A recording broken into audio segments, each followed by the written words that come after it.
금요일 아침 외신 브리핑입니다. 자, 밖에는 봄을 연상시키는 비가 오고 있는데 우리 증시의 봄은 언제 찾아오나요? 저를 사대주의자라고 욕하셔도 할 수 없지만은 국내 코스피 차트는 전적으로 외국인이 만들어준다고 할 수 있는데 외국인이 돌아오는 시점이 코스피 증시 그리고 코스닥 지수의 봄이다라고 말씀드릴 수가 있겠습니다. 오늘은 좀 디테일한 외신들 좀 준비해봤습니다. 먼저 요즘에 우리나라에서도 잘 나가고 있는 이커머스, 온라인 결제 관련주들이 있는데요. 미국에서도 이런 얘기가 많이 나오고 있네요. 비즈니스 인사이더 보시겠습니다. 사진에 보시는 이 사람은요, 세계 최초의 개인용 인터넷 접속 터미널이죠. 넷스케이프의 개발자 안드레슨 호로위츠라는 사람인데요. 이 사람의 이 컬럼 내용입니다. 사실 원래 제목은요, 매장형 유통산업은 시한부다. 좀 있으면 완전히 끝장이다. 이런 좀 더 자극적인 표현인데 그 대안으로 떠오르는 것이 바로 이커머스, 즉 온라인 통신 판매 시장이라는 겁니다. 이 사람은 마트, 할인점, 백화점처럼 이 매장 판매형 유통업종은 이제 사양 산업인 반면에 대세는 이제 온라인 유통 쪽으로 넘어가고 있다는 설명입니다. 좀 더 자세한 내용을 들어보시죠. 이 백화점을 이렇게 흑백으로 사진을 올려놓은 이유가 다 있겠죠. 솔직히 이런 트렌드는 우리나라 요즘 온라인 결제 관련주 차트를 보셔도 어느 정도 짐작이 가는 내용인데요. 이 사람은 현재 매장형 유통산업은 임대료, 재고 등의 비용을 모두 합산한 비효율적인 구조라면서 앞으로 온라인 쇼핑 인구가 점점 늘어나면서 이들의 매출은 20 내지 30% 줄어들 것이고 이런 환경에서도 적자 생존할 수 있는 매장형 유통기업은 거의 없을 것이라고 주장했습니다. 이미 요즘 주변에는요, 물이나 쌀 이런 무거운 생필품은 그냥 인터넷 쇼핑에서 주문하는 사람들이 굉장히 많습니다. 이거 마트 가서 사려면은요, 주차장 가서 자리 잡으려고 뱅뱅 돌아야 되죠. 카트에 싣고 굴리고 다니다 계산하고 다시 트렁크에 싣고 집에 와서 차 대고 집까지 들고 올라오고 이러느니 인터넷에서 사면은 가격대도 거의 비슷하고 심지어 더 싸기도 합니다. 게다가 이 택배 아저씨가 대문 앞까지 들고 올라오니까 훨씬 편하다는 거죠. 물론 옷이나 신발 같은 거야 시착을 해봐야 되니까 좀 무리가 있겠지만 그렇지 않고 거기서 거기인 이런 물건들은 인터넷으로 사는 게 충분히 경쟁력이 있다. 그래서 페이스북 광고 매출에 대한 기대감도 그랬고 스마트폰 유저도 계속 늘어나고 있고요. 이런 온라인 쇼핑 그리고 온라인 결제 관련주들에 대한 기대는 현재 진행형이다. 이렇게 평가가 가능하겠습니다.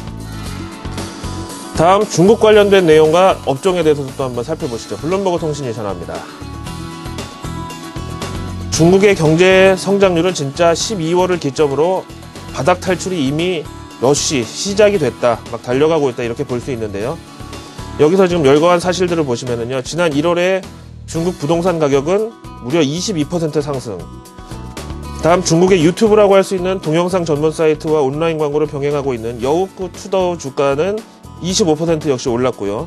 마카오에 있는 멜코 크라운의 매출은 지난 12월 사상 최고치를 기록했다는 내용들이 쭉 나열되고 있습니다. 이 가운데서 주목을 끄는 것은 단연 카지노 업종이라는데요. 올해 마카오 카지노 업계의 매출은 연간 11% 증가를 예상하고 있다는 설명. 근데 어떻게 보면 이 카지노 관련주는 경기 민감주 같기도 하면서도 또 어떤 면에서는 일부 특수계층만 이용한다는 점에서 경기 방어주 같기도 한데 아무튼 이미 국내에서도 GKL이라든가 파라다이스, 강원랜드 이런 주식들은 벌써 한 1년 전부터 계속해서 신고가를 갱신하면서 레벨업을 거듭하고 있죠. 그 다음으로는 중국의 태양광 관련주도 역시 뜨고 있다는 설명인데요. 우리나라 OCI나 한화케미칼에 비유할 수 있는 중국의 최대 태양광 업체 LDK 솔라는 올해 들어서만 벌써 14% 상승률을 기록하면서 역시 본격적인 반등 추세를 이미 올라탔다는 설명이 나와 있습니다. 지금 들어보신 카지노, 태양광 이런 거 보시면 알겠지만 우리나라 관련주들의 주가도 상당히 비슷하게 움직이는데요. 태양광 같은 경우는 가치 투자의 달인 워렌 버핏이 태양광은 이제 더 이상 내려갈 것이 없다라면서 미국 한 태양광 업체에 투자했다는 소식 이후로 국내에서도 상승 동조화가 나타났고 지금도 현재 진행형입니다. 이렇게 외국인 투자자들의 한국 증시 대응 전략은 생각보다 너무 단순해서 심지어 허탈하기까지 한데요. 미국에서 요즘에 주택 관련주들 계속 오르니까 이거 한국 주식 가운데 우리가 건설업종 비중이 너무 적었네 이러면서 현대건설, 삼성엔지니어링 이런 거 갑자기 외국인들이 비중 늘리면서 미국 건설주랑 동행하는 상승 트렌드를 같이 타는 거고요. 태양광도 마찬가지입니다. 그 다음에 카지노도 역시 마카오의 이런 매출이 늘어나면은 비율적으로 우리나라 찾는 중국인 관광객 이 카지노 매출도 늘어나겠다라고 생각할 수 있지만은 외국인 투자자들은요, 이걸 또 우리 한국 증시 카지노 관련주 비중을 늘리는 계기로 활용을 한다는 거죠. 그래서 앞에서 보신 업종들에 대한 힌트 내지는 지금까지 이 주가 상승이 어느 정도 좀 해외에서도 증명이 되고 있다고 볼 수 있겠습니다. 마지막 내용 보시죠. 요즘 외신 그리고 국제 다루는 사람들이 이 환율 얘기 안 하면 진짜 할 얘기가 없는데요. CNN 머니 보시겠습니다.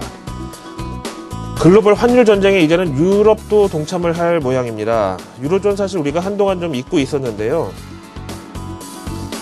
최근에 엔화 약세가 계속되고 어제 FOMC에서 연준은 양적 완화를 한동안 거둘 생각이 전혀 없다, 이런 의지가 나타나면서 달러 가치가 또 한 번 내려앉았습니다. 이에 따라서 억울하게 유로화는 13개월 내 최고치에 근접했다는 설명입니다. 게다가 외환 시장에서 향후 유로화 가치 추가 상승에 베팅하는 롱 포지션에 지난주 한 주 동안에만 23억 달러의 돈이 몰리는 등 유로화의 이런 상대적 강세는 좀처럼 꺾이기가 쉽지 않을 것이라는 분석입니다.